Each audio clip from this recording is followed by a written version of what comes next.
దేవుని యందు విశ్వాసముంచి ముందుకు సాగిపో.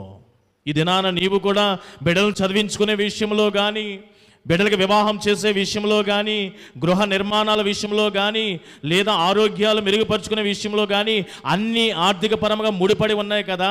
ఒక అడుగు ముందుకు వేయలేకపోతున్నావు. అలాగని పిల్లలకి చేయవలసిన కార్యము, నీ యొక్క ఆరోగ్యానికి చేయవలసినది ఏమీ చేయలేక అటు ఇటు తోచలేని పరిస్థితుల్లో ఉన్నావా? ఎలా అలా ఉండిపోతావు?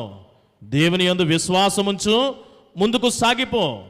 అలా ఎవరైతే ముందుకు సాగుతారో 7 విషయాలు ఇక్కడ నేను మీకు చాలా క్లుప్తంగా నేను మీకు తెలియపరచాలనుకుంటున్నాను.